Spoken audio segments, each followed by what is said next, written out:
yönetiminde aktif hale getirecek olan Yeşilyurt Genç Meclis Vadimizin gerçeğini ağırladığınız işin başta okul müdürümüz olmak üzere bir anda ışık tutmuş olacak ve bugün de ilk var ve Yeşilyurt'taki eğitim hizmetleri başarılı bir şekilde 11 Eylül tarihi itibariyle eğitim öğretim sürecimiz başladı. Bu hafta itibariyle 1. dönemi bitireceğiz inşallah. Bu hafta okullarımızda bakanlığımızın talimatları doğrultusunda etkinlik haftası olarak planlandı. Bu kapsamda okullarımızda pek çok etkinlikler yapılmakta.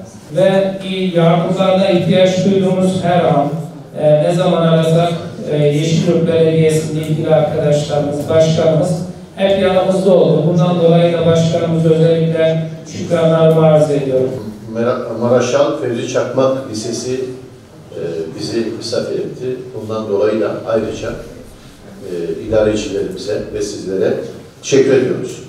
O önerilerinizde biz not alacağız. Hepsini burada. Yetişmiş insan hayatın her aşamasında çok önemli fonksiyonlar icra eder.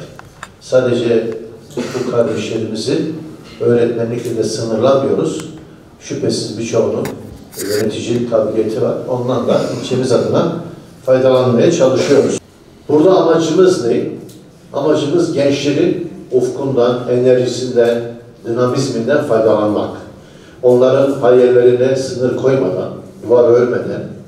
Tabii ki gençlerin enerjisi var, dinamizmi var ama orta yaşın da tecrübesi var. Yani bunun ne demek olduğunu biliyorsunuz. Yani verici olmak, mesleğin her alanında, hayatın her alanında, öğrenciyken de böyleydi. Yani yine değişik üniversitelerdeki çevrelerle tanışırdım, diyalog halindeydim, nerede bir etkinlik varsa oradaydım. O zaman da kendi derslerimi bırakıp bu işlerle uğraşıyordum. Kendi ana görevinizin dışında yaptıklarını sizi geliştirir. Dolayısıyla ben hiçbir zaman arkama da bakmadım.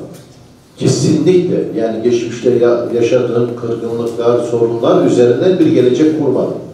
Topsöğüt'te 2 tane kız badminton oynuyorlardı. Yani bunlar sanki dersin ki 10 yıldır bu işi yapıyorlar. Oysa ilk kez karşılaşmışlar değil mi? Evet. 2 tane genç kızımız. 15 yaşında var mıydı kızlar? 13-15 yaşında. 8. sınıf. Efendim? 8. sınıf. Evet. Yani böyle olağanüstü.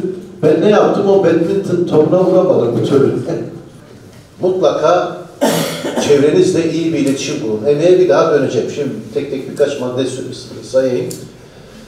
Mutlaka iyi bir insan ilişkiniz olsun. İyi bir network'ünüz olsun. Yani ben buna çok dikkat ettim hayatım boyunca. Yani bakın emek, çalışma, düzenli çalışma, iyi bir insan ilişkisi ve hedefleriniz olsun tabii ki. Mutlaka hedefleriniz yani.